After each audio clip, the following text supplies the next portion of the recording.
Hello everyone, CGPSC ABCD में आप सभी का फिर से एक बार स्वागत है। इस वीडियो के अंदर हम मैथ्स का एक बहुत ही ज़्यादा इम्पॉर्टेंट टॉपिक जो कि हम डिस्कस करते आ रहे हैं उसका हम कुछ महत्वपूर्ण MCQ को देखेंगे और जो चैप्टर है वो है ट्रायंगल। ठीक है, देखिए ये ट्रायंगल का हमारा लगभग चौथा या पाँचवा वीडियो है, इसलिए अगर आप सारे वीडियोज़ को अगर देखते आ रहे हैं तो आपके लिए बहुत अच्छी सी बात है और यहाँ से आपसे क्वेश्चन छूटेगा नहीं। ठीक है, अगर आपने पहले के वीडियोज़ नहीं देखा है ट्रायंगल से रिलेटेड तो आप वहाँ जाके देखें, क्योंकि वहाँ से आपको पहले ट्रायंगल से रिलेटेड जितना भी थ्योरम होता है, जितना सिद्धांत होता है, वो सब आपको पता चलेगा। इसके बाद उन सब का क्वेश्चंस में कैसे यूज़ होता है आपको पता चलेगा। ठीक है, ये एग्ज़ाम किसी भी एग्ज़ाम्स के लिए इंपॉर्टेंट है, चाहे हॉस्टल वार्डन हो, CJ व्यापम या CGPSC का कोई सा भी एग्ज़ाम लिया जाता है जहाँ पे मैथ्स पूछे जाते हैं, SSC, रेलवे, ये सारे एग्ज़ाम्स के लिए इंपॉर्टेंट है। ठीक है, तो चलिए हम इस ट्रायंगल जो चैप्टर है, जो वीडियो है, इसकी शुरुआत करते हैं और क्वेश्चन नंबर 1 की ओर बढ़ते हैं। ठीक है, चलिए। तो ये सारे क्वेश्चन जो है कहीं ना कहीं एग्ज़ाम में पूछे गए हैं और भविष्य में पूछे जा सकते हैं। अगर सेम टू सेम क्वेश्चन आपको देखने को नहीं मिलेगा, लेकिन फिर भी ऐसे पैटर्न के क्वेश्चन आपको हमेशा देखने को मिल जाएगा। ठीक है, तो ये आज का हमारा क्वेश्चन नंबर 1 है। चलिए देखते हैं। इनसे रिलेटेड जितना भी मैं थ्योरम है, सिद्धांत है, प्रिंसिपल, वो सबको मैं पहले समझा चुका हूँ, इसलिए मैं फिर से आपसे एक बार रिक्वेस्ट करूँगा कि अगर आपने नहीं देखा है पहले वीडियो तो एक बार ज़रूर जाके देख लें। ठीक है, मैं वो सारे वीडियोस का लिंक जो है डिस्क्रिप्शन में आपको दे दूँगा। ठीक है, और फिर भी मैं यहाँ पे कोशिश करता चलूँगा कि जितना शॉर्ट में आपको बता सकूँ। ठीक है, तो यहाँ पे इंग्लिश में भी क्वेश्चन है, तो जो इंग्लिश मीडियम के स्टूडेंट्स हैं वो यहाँ से देख सकते हैं, और हिंदी मीडियम मैं बाईलिंगुअल यहाँ पे हालांकि यूज़ करूँगा। चलिए, क्वेश्चन नंबर 1 है कि त्रिभुज ABC में AC पर D एक बिंदु इस प्रकार है कि AB बराबर BD बराबर DC है। यदि एंगल BAD 70 डिग्री है या 70 अंश है तो एंगल B का मान क्या होगा। देखिए, कई बार से एग्ज़ाम में आपको क्वेश्चन में डायग्राम बना हुआ दे सकता है, लेकिन कई बार से आपको नहीं देगा, तो आपको बनाने भी आना चाहिए। तो पहले त्रिभुज ABC बोला है तो हम एक ट्रायंगल ड्रॉ कर लेते हैं, त्रिभुज ABC। ठीक है, ये हमने एक त्रिभुज ABC ड्रॉ कर लिया। जैसे जैसे क्वेश्चन में बोला है वैसे हम करते जाएंगे। इसके बाद बोला है AC पर बिंदु D इस प्रकार है कि AB बराबर BD बराबर DC। तो देखिए, AC का है हमारा, ये है AC, तो AC के ऊपर एक बिंदु D ले लेते हैं। ठीक है, D ले लिया, हमारे बिंदु D हो गया। अब बोला है कि AB बराबर BD बराबर DC, मतलब AB ये है, इसके बाद BD हमको नहीं पता, तो अब ये ज्वाइन करेंगे तो हमको BD मिल जाएगा। ये तो ये AB, ये BD, और फिर यहाँ पे बोला है DC, जो कि यहाँ से ये आपको देखने को मिल रहा है। मतलब कौन कौन सा हमको बोला है बराबर में, AB बराबर BD। देखिए, AB ये वाला है, AB, BD ये है, तो ये दोनों को हमने बराबर किया। फिर बोल दिया है BD बराबर DC, ये BD है और ये DC है, तो ये वाला भी बराबर हो। मतलब ये वाली लाइन और ये वाला D से लेके C तक का, ये तीनों के तीनों लाइन क्या है, इक्वल है। अब आगे ड्रॉ तो हमने कर लिया डायग्राम। अब हम देखते हैं एंगल BAD कितना दिया है, 70 डिग्री। BAD ये वाला जो एंगल हमको कितना दिया है, 70 डिग्री दे दिया। ठीक है, तो अभी तक हमने जो भी डाटा दिया था उससे रिलेटेड हम क्वेश्चन बना लिए हैं, मतलब ड्रॉ कर लिया। अब हमको एंगल B का मान पूछा है। एंगल B मतलब ये वाला टोटल कंप्लीट एंगल आपसे पूछा है कि एंगल B जो है कितना होगा। क्लियर है इतना? तो चलिए अब हम इसको ड्रॉ करते हैं। अब ध्यान से इसको समझना है, आपको क्या समझना है। अब पीछे के जो थ्योरम है आइसोसेलेस ट्रायंगल में बताया था। क्या था आइसोसेलेस ट्रायंगल? आइसोसेलेस ट्रायंगल उसी को या समद्विबाहु त्रिभुज कहते हैं, जिसमें दो भुजाएं बराबर होती हैं। अगर दो भुजा बराबर है तो उनके आमने सामने का कोण भी क्या होगा, बराबर। इसके सामने का कोण ये, इसके सामने का कोण ये दोनों कोण भी आपस में बराबर होंगे। यहाँ पे इस ट्रायंगल में देखिए ABD, ये जो ट्रायंगल आपको दिख रहा है, इसके अंदर देखेंगे तो ये और ये भुजा बराबर है, और इसके एक दूसरे के सामने वाला कोण भी बराबर होगा। मतलब अगर ये वाला 70 है तो यहाँ पर ये वाला कोण कितना होगा, तो ये वाला कोण भी 70 डिग्री होगा। ठीक है, यहाँ तक अभी समझ में आ गया। अब इसी त्रिभुज ABD के अंदर ही जाएंगे तो ये वाला एंगल हम निकाल सकते हैं क्या? बिल्कुल निकाल सकते हैं। क्यों? क्योंकि किसी भी त्रिभुज के तीनों आंतरिक कोणों का योग कितना होता है, 180 होता है। 180 में 70 ये हो गया, 70 ये हो गया, 140 तो कंप्लीट हो गया। बचा कितना, ये वाला, केवल 40 डिग्री ही बचा। उम्मीद है आपको ये समझ में आ रहा है। मैं पूरा एकदम स्टेप वाइज लिख के नहीं बता रहा हूँ आपको, कैसे बहुत कम समय में बनाना है, मैं वो तरीका बता रहा हूँ। क्योंकि हमको पता है ना भाई कि त्रिभुज के तीनों जो कोण होते हैं, अंतः कोण, उनका योग कितना होता है, 180। तो 180 में हमने देखा कि ये 70 और ये 70 हो गया, किसकी वजह से, समद्विबाहु त्रिभुज के कोण के कारण।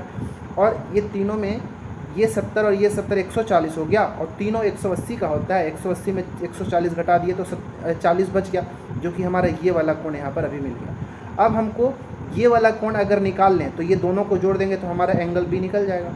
लेकिन अब इसको कैसे निकाला जाए वो ज़रूरी है भाई, ठीक है। तो कैसे निकाला जाए, देखिए अब इसको निकालने के लिए हमको क्या करना होगा, अब बाह्य कोण याद करिए, ठीक है। एक बाह्य कोण का प्रॉपर्टी आपको मैं समझाया था क्या, कि जैसे ये देखिए ये वाला बाह्य कोण है, यहाँ पे देखिए ध्यान से मैं इसकी बात कर रहा हूँ, ये बाह्य कोण हुआ इस वाले त्रिभुज का, त्रिभुज ए बी डी का बाह्य कोण ये वाला हो गया। इसको हम निकालने की कोशिश कर रहे हैं अभी, कैसे निकालेंगे वो देखिए। ये बाह्य कोण कैसे होता है, जो आंतरिक कोण होते हैं, ठीक है, इसके अपोजिट के जो दो आंतरिक कोण होते हैं, इसके ये बगल वाला आंतरिक कोण छोड़िए, बाहर की ये दोनों आंतरिक कोणों का योग जो होता है इसके बराबर होता है। मतलब कहने का कि अगर ये वाला ए है और ये वाला कोण बी है तो इन दोनों का जो योग होगा उसके बराबर ये वाला बाह्य कोण होगा।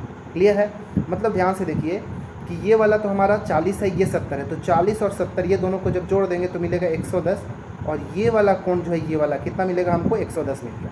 अब फिर से देखिए यहाँ पे, फिर से ये वाला में ये वाला और ये वाला दोनों भुजाएं बराबर इस ट्रायंगल के अंदर, ठीक है, ऐसा है कुछ ये ट्रायंगल, इसमें ये और ये कोण बराबर दे दिया, और ये वाला पार्ट जो है ये कितना हो गया हमारा, 110 डिग्री हो गया। अब इसके अंदर देखिए ये दोनों जब भुजाएं बराबर है तो ये दोनों कोण भी तो बराबर होगा, ठीक है। तो मान लीजिए ये दोनों कोण कितना है, थीटा और थीटा है, मतलब ये दोनों का योग, ये तीनों का योग कितना होगा, 180, क्योंकि आंतरिक कोणों का योग 180 होता है। मतलब मैं इसको थीटा अगर मान रहा हूँ, इधर से इसको थीटा माना, तो थीटा प्लस 110 मिला के कितना होगा, तो ये तीनों मिला के हमको मिलेगा 180 डिग्री। क्लियर है, थीटा और थीटा कितना हो गया, 2 थीटा, और ये 110 को इधर ला के घटा दीजिए, तो 180 माइनस 110 डिग्री घटाएंगे तो 2 थीटा बराबर किसके बराबर मिलेगा, तो 70 डिग्री के बराबर। तो थीटा कितना मिलेगा भाई, ये 70 35 दूनी 2 बार में कट जाएगा, तो थीटा मिल गया कितना, 35 डिग्री। क्लियर है, तो देखिए ये वाला एंगल कितना मिल गया हमको, 35 डिग्री मिल गया, और ये वाला दोनों बराबर ही था। अब हमको यहाँ से ये पूरा एंगल बी निकाला जा सकता है, तो एंगल बी होगा कितना भाई, तो देखिए एंगल बी जो हो जाएगा, ये वाला 40 और ये वाला अभी हमने निकाला 35, तो 40 और 35 कितना हो जाएगा, 40 डिग्री और 35 डिग्री हो जाएगा 75 डिग्री, जो कि ऑप्शन नंबर कहाँ दिख रहा है, ऑप्शन नंबर बी। ठीक है, उम्मीद है ये आपको समझ में आया होगा। ठीक है, बहुत ज़्यादा इंपॉर्टेंट क्वेश्चन है, तो सारे थ्योरम यहाँ पे यूज़ होगा। चलिए अब हम दूसरे प्रश्न की ओर बढ़ते हैं। वीडियो को पॉज करके और रिवर्स करके भी आप देख सकते हैं। ठीक है, चलिए सेकंड क्वेश्चन देखते हैं। सेकंड क्वेश्चन है कि त्रिभुज ABC में AD माध्यिका है। AD पर G इस प्रकार से बिंदु है कि AG और GD का जो अनुपात है 2:1 है, तो त्रिभुज BDG और त्रिभुज ABC किसके बराबर होगा, इन दोनों का अनुपात क्या होगा। तो ये बहुत अच्छा क्वेश्चन है, ये माध्यिका पर संबंधित है। तो चलिए इसको कैसे सॉल्व किया जाएगा हम देखते हैं। तो इसके लिए हम पहले एक त्रिभुज बना लेते हैं। ठीक है, हमने एक त्रिभुज ऐसा बना लिया, ये त्रिभुज ABC बना लिया। ठीक है इसके बाद बोला है AD पर, तो पहले हमको A से लेकर D ज्वाइन करना होगा। तो चलिए हम AD ज्वाइन करते हैं, ऐसे एक AD बना दिया। ठीक है, ये हमने AD ज्वाइन कर दिया, ये AD एक लाइन खींचा। अब AD के ऊपर एक पॉइंट G है। ठीक है भाई, तो AD के ऊपर चलिए मैं यहाँ पे G बना दिया। ये वाला जो बिंदु है हमको G मिल गया, ये बिंदु G है। किस प्रकार कि ये AG और ये GD इन दोनों का अनुपात, ठीक है, AG और GD का अनुपात कितना है भाई, 2:1 होना चाहिए। ठीक है, तो ये 2 और ये 1 का अनुपात, ये इसको बोला है। अब यहाँ पे हमको पूछा है कि BDG इसका क्षेत्रफल, तो अभी यहाँ पे इसको हमको ज्वाइन करना पड़ेगा। तो एक काम करते हैं, इससे हम ऐसा एक ज्वाइन कर देते हैं, यहाँ से इधर ज्वाइन कर दिया हमने। ठीक है, चलिए इसी तरह हम क्या करते हैं, इधर से भी हम ज्वाइन कर देते हैं ऐसे। अब देखिए यहाँ पे एक्चुअली जो ये तीनों के तीनों क्या है, माध्यिकाएँ हैं। माध्यिका क्या करता है, जैसे किसी भी शीर्ष से, एग्जाम्पल के लिए समझ लीजिए एक बार, जैसे यहाँ से एक लाइन में खींचा ऐसे, ये माध्यिका हुआ। ठीक है, माध्यिका क्या होता है, अगर किसी शीर्ष से हम अगर माध्यिका, जिसको हम मीडियन कहते हैं, खींचते हैं, तो यहाँ से खींचा गया माध्यिका ये दोनों को बराबर भाग में बांटता है। ठीक है, तो यहाँ पे ये वाला लाइन खींचा तो एक AD क्या है, माध्यिका हो गया। इसी तरह अगर मैं और भी लिख देता हूँ, ये D है, इसको मैं E लिख देता हूँ और इसको मैं F लिख देता हूँ। ठीक है, तो यहाँ पे देखिए AD, CE और BF ये तीनों के तीनों क्या है, माध्यिका हैं, जो आमने सामने वाली, जो सामने वाली जो भुजा है उसको बराबर भाग में बांट रहा है। मतलब ये और ये बराबर हो गया, ये वाला माध्यिका इसको और इसको बराबर में बांटा, ये माध्यिका इसको और इसको बराबर भाग में बांट दिया। लेकिन देखिए अब याद क्या रखना है कि त्रिभुज के हम जितनी, क्योंकि त्रिभुज में 3 माध्यिकाएँ खींची जा सकती हैं, तो ये तीनों माध्यिकाएँ जो है यहाँ पे 6 त्रिभुज आपको देखने को मिल रहा होगा, 1 2 3 4 5 6। अगर इस त्रिभुज के अंदर एक माध्यिका खींचता हूँ तो 2 बराबर त्रिभुज का क्षेत्रफल मिलेगा। इधर वाला त्रिभुज का क्षेत्रफल बराबर इसके बराबर। अगर मैं ऐसे 2 माध्यिका खींचा ऐसे, तो यहाँ पे देखिए 1 2 3 4, 4 यहाँ पे 4 त्रिभुज बना नया, तो ये चारों त्रिभुजों का जो क्षेत्रफल होगा वो बराबर होगा। इसी तरह यहाँ पे हमने देखेंगे, हमने 3 माध्यिका खींचा है। ये तीनों माध्यिका एक दूसरे को क्या करता है, 2 और 1 के रेशियो में बांटता है। याद रखिएगा क्या बोल रहा हूँ कि 2 और 1 के रेशियो में बांटता है हमेशा। जब भी यहाँ पे 2 और 1 का रेशियो देगा तो समझ लीजिए कि यहाँ पे तीनों के तीनों जो माध्यिकाएँ होंगी, यहाँ पे जो 6 त्रिभुज बनेगा, ये 6 त्रिभुज का क्षेत्रफल बराबर होगा। ठीक है, मतलब देखिए त्रिभुज BDG ये वाले त्रिभुज का क्षेत्रफल बोला है आपसे। ठीक है, और त्रिभुज ABC मतलब ये पूरा बड़ा वाला त्रिभुज का क्षेत्रफल पूछा है। ठीक है, तो कैसे निकलेगा भाई, याद रखिए हमको उसका क्षेत्रफल ही तो बताना है। तो देखिए मान लीजिए ये सब का क्षेत्रफल कितना 1 है। ठीक है, इसका भी क्षेत्रफल 1, इसका भी क्षेत्रफल 1, इसका भी 1, इसका भी 1, इसका भी 1, इसका 1। तो केवल जो त्रिभुज BDG है इसका क्षेत्रफल कितना मिला, 1 इकाई के बराबर मिला भाई, 1 यूनिट मिला। और ये पूरा त्रिभुज ABC जो है, त्रिभुज ABC इसका क्षेत्रफल कितना मिलेगा, 6 इकाई मिला, 6 यूनिट मिला। ठीक है, अब इन दोनों का ही आपसे अनुपात पूछा है, तो त्रिभुज BDG का क्षेत्रफल और त्रिभुज ABC का क्षेत्रफल, इन दोनों का क्षेत्रफल कैसे निकालोगे, तो ये 1 और ये 6, 1:6 के बराबर मिलेगा। उम्मीद है आपको समझ में आ गया होगा। तो इसका आंसर ऑप्शन नंबर डी होगा, जो कि ऑप्शन नंबर डी सही आंसर है। ठीक है, चलिए अब हम तीसरा प्रश्न देखते हैं। तीसरा प्रश्न है आज का कि त्रिभुज ABC में एंगल B और एंगल C के समद्विभाजक त्रिभुज के अंदर बिंदु O पर मिलते हैं। तो त्रिभुज BOC अगर 122 है तो एंगल A का माप क्या होगा। ठीक है, बहुत अच्छा क्वेश्चन है, देखिएगा ध्यान से इसको। ये मैं एक त्रिभुज बना दिया ABC। ये सब क्वेश्चन हालांकि ये वाला पहले भी करा चुका हूँ, लेकिन मैं फिर से करा रहा हूँ क्योंकि ये क्वेश्चन इंपॉर्टेंट है, एग्जाम में पूछे जाते हैं। तो त्रिभुज ABC बना दिया। अब ये एंगल B है और ये एंगल C है, इन दोनों का समद्विभाजक, मतलब ये मैं एक ऐसे खींचा, ये जो मैं लाइन खींचा ये बिंदु O है, और यहाँ से मैं एक लाइन खींचा ऐसे। ठीक है, ये CO और BO जो है एंगल B और एंगल C के समद्विभाजक है। मतलब ये BO ये इसको बराबर में बांट रहा है और इसको बराबर में ये लाइन बांट रही है। फिर बोला एंगल BOC 122 है, ये वाला एंगल BOC हुआ, BOC ये दे दिया हमको 122 डिग्री। अब आपसे ये वाला एंगल पूछा है कि कितना होगा। तो इस टाइप के क्वेश्चन में मैं डायरेक्ट बताया था, शॉर्टकट क्या याद रखना है कि जो ये एंगल होता है एंगल BOC, तो जो सेंटर पर समद्विभाजकों से जो बना कोण होता है, तो यहाँ पे BOC है, वो होता है कितना 90 प्लस ये ऊपर इसके सामने पीछे का जो एंगल है उसके आधे के बराबर, जोड़ के बराबर 90 प्लस एंगल A/2। अब इसकी वैल्यू कितना दिया हमको 122, तो 122 बराबर 90 डिग्री प्लस एंगल A/2। ठीक है, 90 को इधर ला के घटा दीजिए, तो 122 माइनस 90 डिग्री बराबर एंगल A/2। घटाएंगे इसमें तो कितना मिलेगा, 32 मिलेगा। तो 32 डिग्री और यहाँ पे इसका क्रॉस मल्टीप्लाई हो जाएगा बराबर एंगल A। तो एंगल A कितना मिल जाएगा, तो 32 दूनी 64 डिग्री हमको आंसर मिलेगा। तो इसका आंसर ऑप्शन नंबर C होगा। ठीक है, चलिए इसको ध्यान से समझिएगा, ये फॉर्मूला याद रखना है इस तरह का, ये समद्विभाजक होना चाहिए। ठीक है, और यहाँ पे जो कोण बनेगा और ये वाला में रिलेशन ये होता है, याद रखिएगा। ठीक है, चलिए अब हम देखते हैं चौथा प्रश्न। चौथा प्रश्न भी इम्पॉर्टेंट है और उसी तरह का है जैसे मैंने अभी बताया। क्या है कि त्रिभुज ABC में त्रिभुज ABC में एंगल A दे दिया है कितना 50। AB और AC को क्रमशः D और E तक बढ़ाया जाता है। ठीक है भाई, मैं त्रिभुज बनाता हूँ पहले। ये त्रिभुज ABC हमने ड्रॉ किया। ठीक है, ये त्रिभुज ABC, एंगल A 50 दिया है, मतलब ये वाला एंगल 50 दिया है। इसके बाद बोला AB और AC को D और E तक बढ़ाया गया। देखिए ये AB है, इसको हम आगे बढ़ाए यहाँ तक, ये कितना है D है, और AC को कहाँ बढ़ाया गया, E तक बढ़ाया गया, तो ये E होगा, बढ़ा दिए।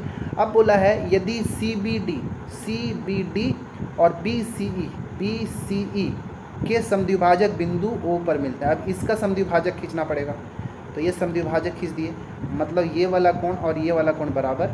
इसी तरह इधर वाले का समद्विभाजक खींचना पड़ेगा, तो इधर से ये वाला कोण और ये वाला कोण क्या हो गया, बराबर हो गया। अब हमसे ये वाला कहाँ पे मिल रहा है, बिंदु O पर। ठीक है, बिंदु O पर। अब आपसे एंगल BOC का मान पूछा है, BOC ये वाला मान आपसे पूछा गया है। तो अब ये कितना होगा, तो फिर से याद रखिएगा जब अभी जस्ट पीछे क्वेश्चन नंबर 3 में बताया, जब अंदर साइड क्या बोलते हैं समद्विभाजक मिले तो वो फॉर्मूला था। ये समद्विभाजक जो है बाहरी कोण जो है उनको विभाजित करने के बाद बन रहा है, तो इसके लिए फॉर्मूला होता है एंगल BOC, मतलब ये वाले कोण की बात, 90 डिग्री माइनस ये एंगल A/2, एंगल A/2, ठीक है, बस लगा दीजिए फॉर्मूला। तो एंगल BOC तो हमको निकालना ही है, तो 90 डिग्री माइनस एंगल A 50 है, तो 50/2, तो मिल जाएगा 90 माइनस 50/2 यानी कि 25, घटा देंगे इसको तो हमको मिल जाएगा कितना 55, ठीक है, घटा दीजिए तो 55 और 5 65 मिलेगा, ठीक है, याद रखिए कितना मिलेगा 65। तो इसका आंसर कितना हो जाएगा 65, ऑप्शन नंबर ए इसका राइट हो जाएगा, ठीक है। चलिए अब हम बढ़ते हैं 5वां प्रश्न की ओर। तो ये दोनों थ्योरम जो अभी जस्ट तीसरा चौथा प्रश्न में बताया वो बहुत ज़्यादा इंपॉर्टेंट है, ठीक है। चलिए 6वां प्रश्न, 6वां प्रश्न है आज का हमारा कि दिए गए त्रिभुज में, यहाँ पे एक त्रिभुज ABC दिया गया है, ABC, ठीक है। ABC एक समद्विबाहु त्रिभुज है, ठीक है, ये समद्विबाहु त्रिभुज है। समद्विबाहु त्रिभुज जिसमें AB और AC बराबर है, मतलब ये AB और इधर से ये AC, ये दोनों के दोनों भुजाएं क्या है बराबर है। इसके बाद AD लंब है BC के ऊपर, देखिए ये AD जो है इस BC के ऊपर लंबवत खींचा गया, मतलब ये 90 अंश का कोण यहाँ पे बना रहा है, ठीक है। BC 6 सेंटीमीटर, देखिए BC कहाँ है, B से लेकर C तक ये 6 सेंटीमीटर है, ठीक है, BC 6 सेंटीमीटर, तथा AD 4 सेंटीमीटर, AD कहाँ है, ये AD, ठीक है, ये AD 4 सेंटीमीटर है। अब हमको AB की लंबाई पूछा है, AB कहाँ है, ये, अब इसकी लंबाई कैसे निकाला जाए हमको ये बताना होगा, ठीक है। चलिए तो ये बहुत ज़्यादा आसान है, कैसे, क्योंकि ये जो समद्विबाहु त्रिभुज है, एक्चुअली ये 6वां प्रश्न नहीं है ना, हम 4 किए ना पीछे, ये 5वां प्रश्न, ठीक है, सॉरी ना, ये 5वां प्रश्न है हमारा, कोई बात नहीं, ठीक है। तो ये क्वेश्चन तो सब वही है। तो हमको क्या बोला है कि AD कितना है, ये 4 सेंटीमीटर A से लेकर D तक, और ये BC कितना है 6 सेंटीमीटर है। अब देखिए आपको याद क्या रखना है कि जहाँ भी समद्विबाहु त्रिभुज हो या फिर आइसोसेलेस ट्रायंगल हो, तो यहाँ पे आपको याद क्या रखना है वो देखिएगा। ये मान लो ABC एक समद्विबाहु त्रिभुज है, समद्विबाहु त्रिभुज में जो ये लंब आप खींचते हो, ठीक है, ये AD, ये लंब क्या करता है, ये सामने वाले भुजा को 2 बराबर भाग में भी बांटता है, मतलब ये जो लंब हम खींचते हैं ये लंब नहीं लंब समद्विभाजक होता है। क्या होता है, लंब समद्विभाजक, परपेंडिकुलर बाइसेक्टर होता है। तो यहाँ किसी भी आइसोसेलेस ट्रायंगल या समद्विबाहु त्रिभुज में A से, ये वाला शीर्ष से, जो हम यहाँ पे एक एल्टीट्यूड कहते हैं इसको, ठीक है, एल्टीट्यूड कहते हैं या शीर्ष लंब भी कहते हैं, यहाँ से जो शीर्ष लंब खींच रहे हो ये एक समद्विभाजक की तरह काम करता है, इसको बराबर भाग में भी बांटता है। मतलब B से लेके अगर ये C तक 6 सेंटीमीटर था और ये लाइन आधा आधा में ये बांटता है, तो ये भी 3 सेंटीमीटर होगा और इधर से ये भी 3 सेंटीमीटर होगा, ठीक है। और यहाँ से AB का वैल्यू हमको तो दिया ही है, ये भी, अच्छा सॉरी, AB तो हमको निकालना है, और ये 4 और ये 3, मतलब हमारा जो ये ट्रायंगल, आप इसको ध्यान से समझिए, ये A हो गया, ये D हो गया और ये B हो गया, ये आधा त्रिभुज दिख रहा है हमको, ये वाला ही तो निकालने को बोल रहा है। तो ये देखिए एक समकोण त्रिभुज हो गया कि नहीं, एक राइट एंगल ट्रायंगल हो गया कि नहीं, जिसमें ये दिया है 4 सेंटीमीटर और इसको हमने अभी देखा कितना है 3 सेंटीमीटर। अब यहाँ पे पाइथागोरस प्रमेय याद करिए, ठीक है, क्या, पाइथागोरस प्रमेय। तो पाइथागोरस प्रमेय तो हमको पता ही है कि जो कर्ण का स्क्वायर है, 90 के सामने ये AB क्या है, कर्ण है, तो कर्ण का जो स्क्वायर होता है लंब का स्क्वायर और आधार के स्क्वायर के योग के बराबर होता है, ठीक है, यही तो बोलता है। तो AB, सॉरी ये हमारा है AD ना, AB तो इधर है, AD कितना दिया है, तो 4, तो 4 का स्क्वायर और ये BD 3 का स्क्वायर, 4 का स्क्वायर 16 प्लस 9 कितना हो गया 25, AB स्क्वायर मिल गया 25, तो AB कितना मिल जाएगा, 25 का वर्गमूल कितना होता है 5, तो इसका आंसर कितना हो जाएगा 5, ऑप्शन नंबर C जो है राइट आंसर होगा, ठीक है। तो याद रखिएगा, यहाँ पे याद क्या रखना है कि समद्विबाहु त्रिभुज का जो लंब खींचते हैं वो लंब समद्विभाजक होता है, तो सामने वाले भुजा को 2 बराबर भाग में बांटता है, ठीक है। अब चलिए प्रश्न क्रमांक 6 के अंदर, ये हमारा है 6वां प्रश्न। 6वां प्रश्न है कि दी गई आकृति में PQ बराबर PS बराबर SR, देखिए PQ बराबर PS, ये PS बराबर SR, ये SR, मतलब ये और ये तीनों भुजाएं क्या है, बराबर है। एंगल QPS 40 डिग्री है, देखिए भाई QPS कहाँ पे है, QPS ये वाला, ये कोण जो आप देख रहे हैं ये कोण कितना है 40 डिग्री है। ये क्वेश्चन में हमको दिया हुआ है।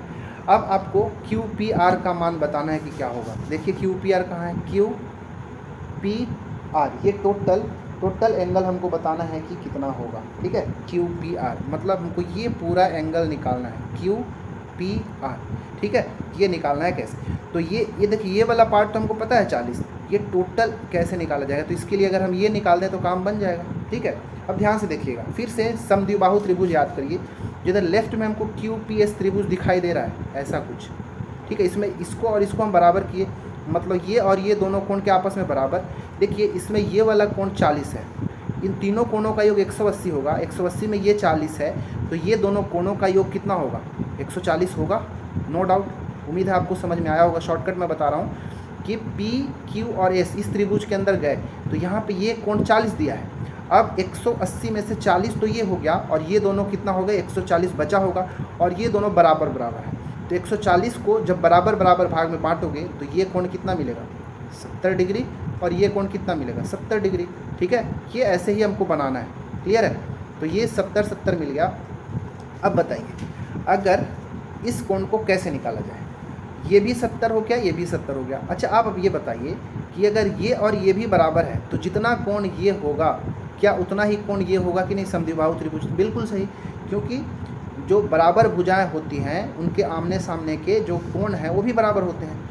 अब देखिए इसको कैसा निकाला जाए, ये दोनों कोणों को कैसे निकाला जाए, तो उसके लिए पहले देखिए ये वाला 40, ये वाला हमारा कितना आ गया 70। अब ये कैसे निकालोगे, तो देखिए ये जो हम ऐसे त्रिभुज अभी हम बनाए, तो ये वाला तो हमको दिया था 40, ये वाला अभी हमने निकाला 70, ये वाला कोण ही तो इसकी बात कर रहा हूँ मैं, ये बाह्य कोण हो गया इस त्रिभुज का। और बाह्य कोण कैसे निकालते हैं, ये दोनों कोणों को जोड़ दीजिए, तो 40 + 70 ये कितना हो गया 110, तो ये वाला कोण कितना हो गया 110 डिग्री। क्लियर है। अब राइट साइड का जो त्रिभुज पी एस आर है इसके अंदर गए तो इसके तीनों कोणों का योग भी 180 होगा। 180 में ये वाला अकेला 110 हो गया, क्लियर है, ये अकेला 110 हो गया। अब बच कितना गया हमारे पास, 180 में 110 घटा दो 70 बस बचा। ठीक है, अब ये 70 जो है ये दो बराबर भाग में बटेगा, क्योंकि ये दोनों भुजाएं बराबर होने के कारण इनके आमने सामने की जो भुजा है वो भी बराबर हो गई। तो 70 को दो बराबर भाग में बांटेंगे तो ये कितना मिलेगा, ये 35 डिग्री, और ये भी कितना मिलेगा 35 डिग्री। क्लियर है। अब देखिए ये वाला 35, ये वाला पार्ट और ये 40, अब टोटल हम निकाल पाएंगे कि नहीं, 40 और 35 ये टोटल एंगल पी कितना हो जाएगा क्यू पी आर 75 डिग्री। ठीक है, इसलिए हमारा आंसर नंबर सी इसका आंसर हो जाएगा। ठीक है, उम्मीद है आपको ये समझ में आ गया होगा। तो ये बहुत अच्छा इंटरेस्टिंग क्वेश्चन है, क्योंकि अगर जब तक आपको कॉन्सेप्ट नहीं पता होगा तब तक हम इसको आसानी से नहीं बना सकते। ठीक है, अब चलते हैं 7वां प्रश्न की ओर। तो ये है आज का हमारा 7वां प्रश्न कि त्रिभुज पी क्यू आर, ठीक है, पी क्यू आर में एंगल पी क्यू आर 90 दिया है, पी क्यू 10 दे दिया है, पी आर 26 दिया है, तो अंतःवृत्त की त्रिज्या ज्ञात करिए। ठीक है, अब ये अंतःवृत्त बाह्य वृत्त वाला भी मैं वीडियो जो है अपलोड किया हूँ, तो उसको ध्यान से देखिएगा और चलिए इसको हम बनाते हैं। ठीक है, ध्यान से समझिएगा इसको। चलिए पहले मैं यहाँ पे ड्रॉ कर लेता हूँ, कैसे, तो पहले मैं क्या करता हूँ, एक सर्कल ले लेता हूँ। तो एक सर्कल ले लिया, इसके बाद त्रिभुज अंतःवृत्त बोला है, मतलब वृत्त अंदर होगा। अंतःवृत्त को इंग्लिश में कहते हैं क्या, इन सर्कल कहते हैं। ठीक है, और इन सर्कल के अंदर जो बना हुआ रेडियस होता है, त्रिज्या होता है, उसको इन रेडियस कहते हैं। क्लियर है। ठीक है, अब त्रिभुज पी क्यू आर बनाना है। ठीक है, चलिए बनाते हैं। तो ऐसा ही कुछ हमारा बनेगा। तो त्रिभुज ये देखिए ऐसा मान के चलते हैं, ये त्रिभुज का ये भुजा मतलब शीर्ष पी है, ये क्यू है और ये आर है। क्लियर है, और इसके अंदर हमारा अंतःवृत्त बना है, इनर सर्कल बना हुआ है। देखिए यहाँ पर और यहाँ पे 3 जगह जो है सर्कल जो है इस त्रिभुज को टच कर रहा है। अब इसका रेडियस कैसे निकालोगे, कहाँ पे, तो ये वाला देखो, ये वाला देखो और ये वाला देखो, ये तीनों के तीनों क्या हो गया, इनर रेडियस हो गया, अंतः त्रिज्या हो गया। तो ये आर है, ये भी आर है, ये भी आर है, तीनों के तीनों त्रिज्या बराबर ही होगा। ठीक है, इन्हीं त्रिज्याओं का मान हमको निकालना है, किसी भी एक त्रिज्या का मान निकालना है। तो कैसे निकाला जाए, अब क्या कह दिया है, पी क्यू आर 90 अंश। देखिए ये पी क्यू आर 90, देखिए समकोण त्रिभुज के अंदर जो अंतःवृत्त बनता है उसके लिए मैं फॉर्मूला बताया हूँ, पीछे के वीडियो में आप जाके देख लें। हालांकि मैं यहाँ पर भी बताऊँगा कि कैसे बनाना। तो एक समकोण बोला है क्योंकि एंगल Q के ऊपर 90 डिग्री बना रहा है। अब क्या बोला है, PQ कितना दिया है 10, ये देखिए ये P से लेके Q तक ये 10 सेंटीमीटर हमको दे दिया। फिर PR देखिए PR ये कितना दे दिया 26 सेंटीमीटर। तो QR का वैल्यू अभी हमको नहीं पता। देखिए ये 90 के सामने वाला जो है कर्ण होता है, इंग्लिश में कहते हैं हाइपोटेनियस, H में लिख देता हूँ। ये वाला मान लेते हैं लंब है परपेंडिकुलर, तो ये मैं P लिख देता हूँ। और ये वाला बेस है यानी कि आधार है, इसको मैं B लिख देता हूँ। ठीक है। अब समकोण त्रिभुज के अंदर देखिए, समकोण त्रिभुज के अंदर अगर कोई अंतःवृत्त है तो उसका अंतः त्रिज्या इन रेडियस निकालने का मैं आपको एक फॉर्मूला बताया था। क्या था फॉर्मूला, याद रखिएगा, P + B - H/2 याद रखिएगा। ये समकोण त्रिभुज के अंदर नोट डाउन करेंगे, अगर कोई नए स्टूडेंट है तो आप नोट डाउन कर लें कि समकोण त्रिभुज के अंदर बना अंतःवृत्त का अंतः त्रिज्या, ये इसका फॉर्मूला P + B - H होता है, जहाँ पे P लंब है, ये आधार है और ये कर्ण है, perpendicular base and hypotenuse divide by 2। ठीक है, ये फॉर्मूला याद रखिएगा। तो यहाँ पे कर्ण हमको H का वैल्यू पता है, P का वैल्यू पता है, लेकिन ये B का वैल्यू नहीं पता। तो हम इसको पाइथागोरस से निकाल सकते हैं, क्योंकि एक समकोण त्रिभुज है। तो पाइथागोरस में H का स्क्वायर बराबर P का स्क्वायर प्लस B का स्क्वायर होता है। तो H का स्क्वायर मतलब 26 का स्क्वायर बराबर 10 का स्क्वायर प्लस B का स्क्वायर। तो 26 का स्क्वायर हो गया ये 676 बराबर ये हो गया 100 प्लस BC स्क्वायर। अब इसको इधर ला के घटाते हैं, तो 676 में 100 घटाएंगे तो मिलेगा 576 बराबर B स्क्वायर। ठीक है, ये बस B स्क्वायर करते हैं। अब B स्क्वायर बराबर 576, तो B कितना होगा भाई, √576। वर्गमूल निकालना होगा, इसका स्क्वायर हटाएंगे तो इधर रूट हो जाएगा, और 576 का वर्गमूल जो होता है वो होता है 24। क्लियर है। तो B का वैल्यू हमने कितना ले आया, 24 सेंटीमीटर। अब इस फॉर्मूले को हम आराम से लगा सकते हैं, क्योंकि P B H तीनों आ गया है। तो अब हमारा अंतः त्रिज्या जो होगा वो हो जाएगा, P कितना है, P आ गया हमारा 10 प्लस B आया 24 माइनस H कितना था 26 डिवाइड बाई 2। तो 10 और 24 34, 34 माइनस 26 हो गया 8, 8 डिवाइड बाई 2 मतलब 4 सेंटीमीटर जो होगा इसकी अंतः त्रिज्या होगी, जो कि ऑप्शन नंबर B हमारा राइट आंसर होगा। ठीक है, तो इसको आप अच्छे से नोट डाउन कर ले कि आखिर अंतःवृत्त की त्रिज्या कैसे निकाला जाता है।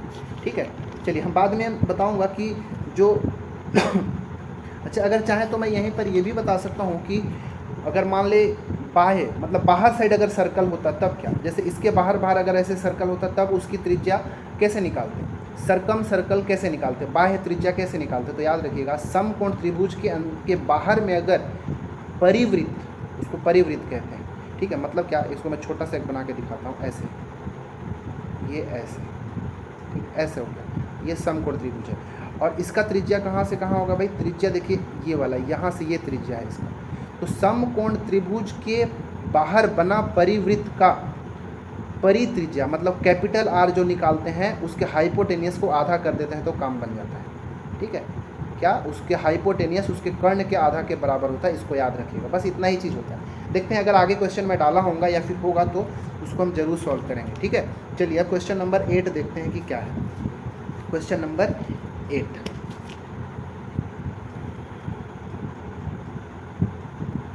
ठीक है, ये है हमारा आज का क्वेश्चन नंबर 8। ठीक है, क्वेश्चन नंबर 8 में है कि त्रिभुज PQR में PXQR का समद्विभाजक है। तो पहले हम एक त्रिभुज बना लेते हैं।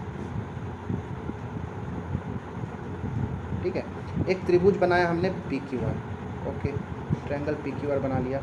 इसमें PXQR का समद्विभाजक है, ये QR है ना, तो यहाँ से PX एक खींच दिए, ये PX हो गया हमारा। QR का समद्विभाजक है, मतलब ये और ये जो है बराबर हो गया। ठीक है, क्वेश्चन जैसे जैसे बोल रहा है वैसे वैसे हम ड्रॉ करते चलते हैं। PX कोण P का समद्विभाजक, ये देखिए जो PX हमने खींचा इस पूरे कोण P को भी समद्विभाजित कर रहा है, बाइसेक्ट कर रहा है, मतलब ये वाला कोण और ये वाला कोण भी आपस में बराबर हो गया। अब देखिएगा, यदि PQ 12 सेंटीमीटर है, PQ ये हमारा कितना हो गया 12 सेंटीमीटर, तथा QX 3 सेंटीमीटर, ये देखिए QX यहाँ से यहाँ कितना 3 सेंटीमीटर है। तो त्रिभुज PQR का क्षेत्रफल वर्ग सेंटीमीटर में बताइए कि क्या होगा। तो याद रखिएगा ये पूरा जो कंडीशन है ये समद्विबाहु त्रिभुज का है, ठीक है, आइसोसेलेस ट्रायंगल का ही है, ये समद्विबाहु त्रिभुज का ही एक गुण है। समद्विबाहु त्रिभुज क्या करता है कि समद्विबाहु त्रिभुज में, इसको फिर से समझिएगा कि क्या है यहाँ पे क्वेश्चन के अकॉर्डिंग। यहाँ पे अगर एक समद्विबाहु त्रिभुज है, यहाँ पे मेंशन नहीं किया था क्वेश्चन में, लेकिन ये आपको यहाँ पे जो इसका थ्योरम है याद रखिएगा कि अगर कोई समद्विबाहु त्रिभुज है तो यहाँ से जब हम ये जो खींचते हैं लंब, ये लंब तो होता ही है, साथ ही साथ इसको क्या करता है, समद्विभाजित करता है, मैं पीछे भी बताया था। साथ ही साथ ये जो कोण आपको होता है, जो शीर्ष से वो ये लंब निकलता है, ठीक है, ये कोण भी आपस में बराबर होता है। ये समद्विबाहु त्रिभुज की बात है, मतलब आपसे ये वाला और ये यहाँ पे ये 90 डिग्री का होगा, याद रखिएगा। तो ये समद्विबाहु त्रिभुज का स्पेशल केस है, ये सब याद रखना है, ठीक है।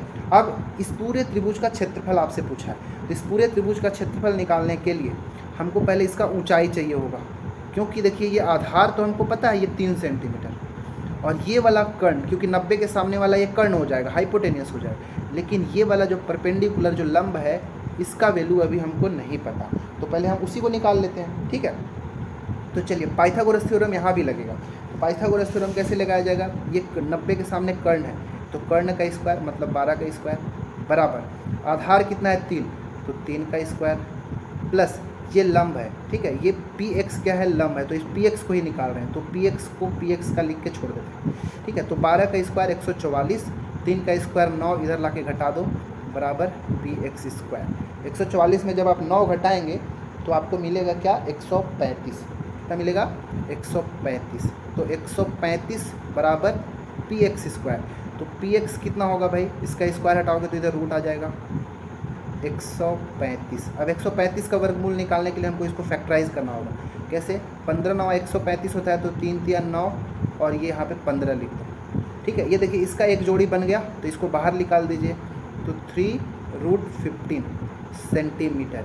ये क्या मिले हमको, ये px का वैल्यू मिल गया, और px जो है एक तरह का ये ऊंचाई भी है त्रिभुज का, ठीक है, एल्टीट्यूड कहते हैं, क्योंकि ये लंब है ना, शीर्ष लंब, तो शीर्ष लंब क्या होता है, एक तरह का एल्टीट्यूड होता है, शीर्ष लंब, इसको हम क्या कहते हैं, एल्टीट्यूड, और जो एल्टीट्यूड होता है वही क्या होता है, हाइट भी होता है, ठीक है।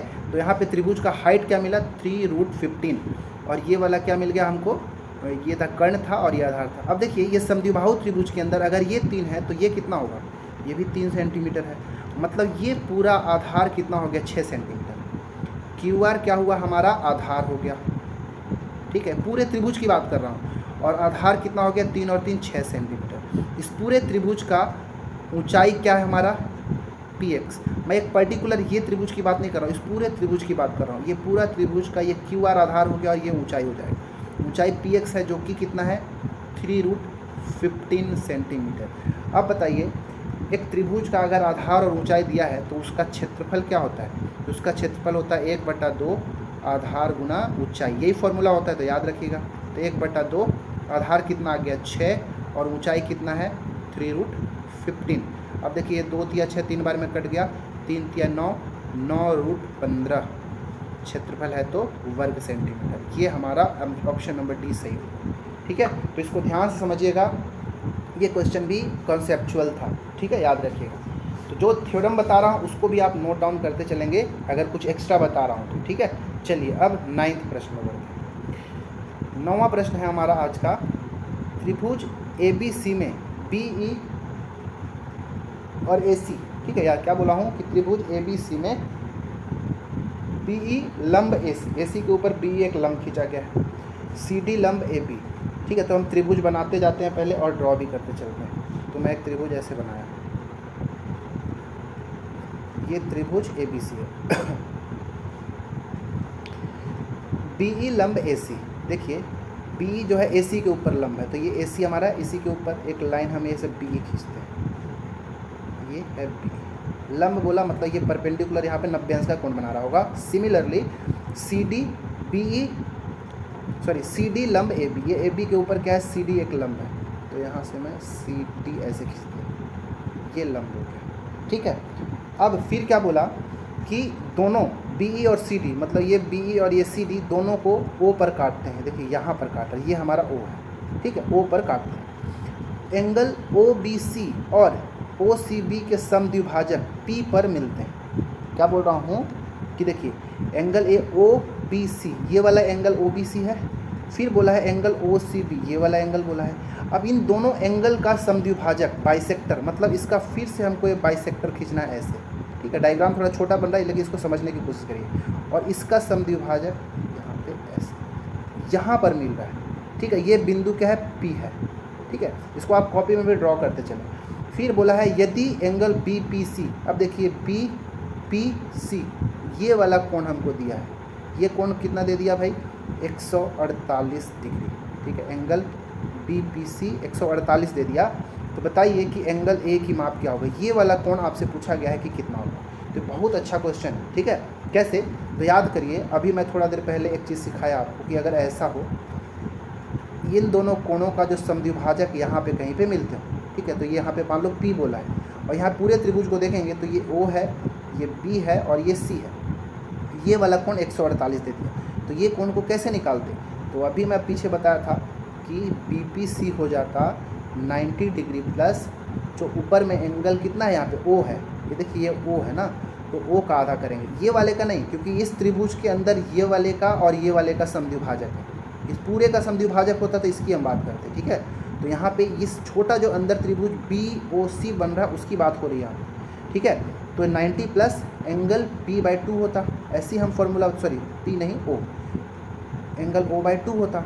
बस देखिए p यहाँ पे है, o यहाँ पे है, तो एंगल o निकाल लें, एंगल o का आधा को जब हम 90 में जोड़ेंगे तब ये BPC मिलेगा। तो BPC तो 148 दिया है, तो अब यहाँ से बना देंगे 148 डिग्री बराबर 90 डिग्री प्लस एंगल ये O, ठीक है, एंगल O/2।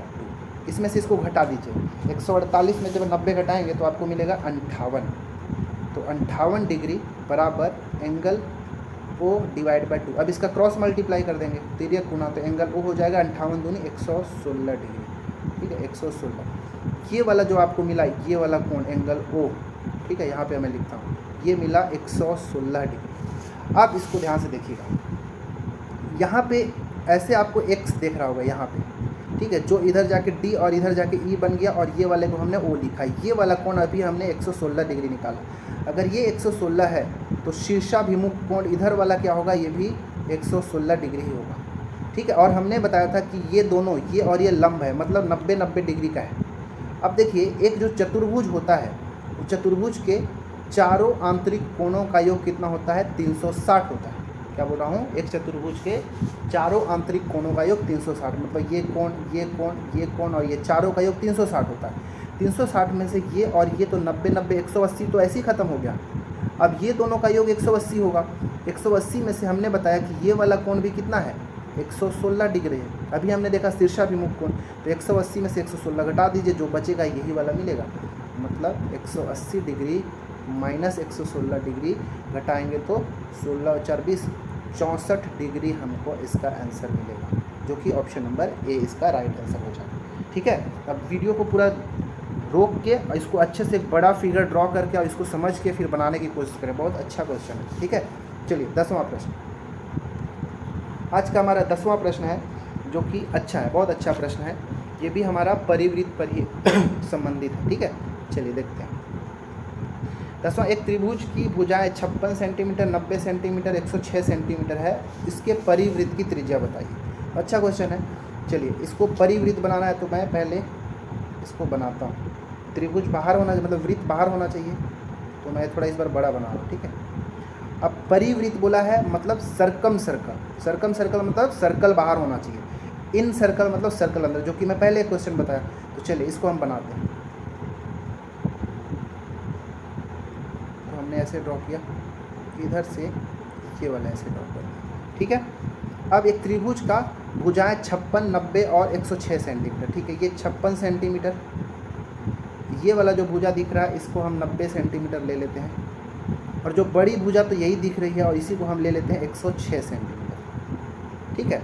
अच्छा, हम क्या ये चेक कर सकते हैं क्या कि ये समकोण त्रिभुज है? अगर समकोण त्रिभुज हो जाएगा तो ये जाना बहुत ज़्यादा आसान हो जाएगा, क्योंकि समकोण त्रिभुज का परिवृत्त अंतःवृत्त निकालना बहुत आसान होता है। तो इसको चेक करते हैं कि क्या ये समकोण त्रिभुज है क्या। तो समकोण त्रिभुज में जो बड़ा भुजा दिख रहा है, ठीक है, तो बड़ा भुजा का 106 दिख रहा है, तो 106 का स्क्वायर करिए, और बाकी दो भुजा 90 है तो 90 का स्क्वायर, और 56 है तो 56 का स्क्वायर। तो इन दोनों का स्क्वायर सबसे बड़ी भुजा के स्क्वायर की, ये कर्ण वाला ही है एक्चुअली, वही चेक कर रहे हैं। कर्ण का स्क्वायर बराबर लंब का स्क्वायर प्लस आधार का स्क्वायर। तो 106 का अगर स्क्वायर करेंगे तो आपको मिलेगा 11,236। ठीक है। 90 का स्क्वायर मिलता है 8100 और 56 का स्क्वायर मिलता है 3136। इन दोनों को अगर जोड़ेंगे तो आपको दोनों साइड 11,236 मिल जाएगा। ठीक है, 11,236 मतलब क्या, ये जो त्रिभुज है कैसा, एक समकोण त्रिभुज है। ठीक है, ये हमारा 90 डिग्री हो गया और 90 डिग्री के सामने वाला ये क्या हमारा कर्ण है, एच है। ठीक है।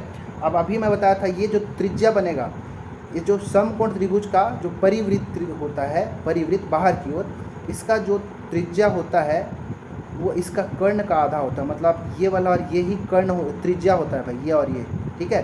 तो अब याद रखिएगा फॉर्मूला कि किसी भी समकोण त्रिभुज के परिवृत्त का परित्रिज्या मतलब कैपिटल R जो होता है उसका कर्ण का जस्ट आधा होता है। जो भी बोल रहा हूँ उसको ध्यान से सुनिएगा। क्या कि किसी भी समकोण त्रिभुज के परिवृत्त मतलब सर्कम सर्कल का परित्रिज्या, ठीक है, मतलब सर्कम रेडियस जो होता है उसके कर्ण मतलब हाइपोटेनस का आधा होता है। इस चीज़ को लिखिएगा।